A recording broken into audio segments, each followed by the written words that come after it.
Le son des cloches brise le silence de la nuit. C'est l'heure de la traite. Une traite en estive, une pratique rare aujourd'hui, mais qui procure au lait son caractère unique. Il y a beaucoup de fleurs qui viennent là au printemps, en juin, juillet. Et c'est un lait très riche, très équilibré. Et ça permet de faire le fromage au buron. Tout juste sorti du pis, pas encore refroidi, le lait est immédiatement travaillé quelques mètres plus loin. Dans cette petite maison de pierre, typique des hauts pâturages de l'Aubrac, le buron. Autrefois fromagerie et abri le temps des estives, une tradition aujourd'hui perpétuée par Hugo Diaz. Le fait de transformer de suite après la traite, ça permet de ne pas maltraiter la matière grasse et d'avoir une texture assez souple. Et un fromage fondant, aussi en goût. Autrefois, les burons étaient nombreux sur l'Aubrac, jusqu'à 300 recensés. Mais aujourd'hui, seul le buron de la Treille produit encore son fromage d'estive, du laïol AOP et de la tome fraîche pour fabriquer l'aligot, le plat traditionnel de la région. Et pour déguster l'un des meilleurs aligots du plateau, direction le buron de Borne.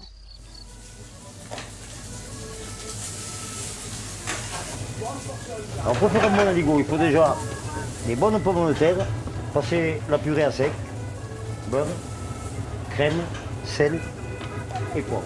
C'est bon. Il est un peu liquide et il lui manque une pointe de tome. Après, bon, c'est un coup d'œil. Accordéon et plats traditionnels, comme à l'époque de la vie au buron. Là, voilà, là, il fait filer. Un patrimoine unique, partagé avec les touristes et randonneurs. Le meilleur que j'ai mangé. On a mangé quelque chose d'important. On est déjà revenu, mais on reviendra encore. Pour prolonger le voyage, certains passeront la nuit au cœur de l'Aubrac, dans l'un des nombreux burons reconvertis en maison d'hôtes. La tourte On va se régaler. et le clafoutis. À tout à l'heure. Merci. Réveil en pleine nature pour cette famille monégasque. On a la vue, c'est bon, on a les vaches. Ouais. En fait, on est vraiment en harmonie avec la nature, c'est apaisant, c'est ressourçant, c'est un endroit magnifique. On voulait un habitat un peu traditionnel, donc c'est vrai qu'on est parti sur le buron plutôt que l'hôtel ou la chambre d'hôte, et du coup c'était pour nous un endroit vraiment à faire. Un toit de lauze, peu d'ouverture pour se protéger du froid, typique de sa construction du XVIIIe siècle.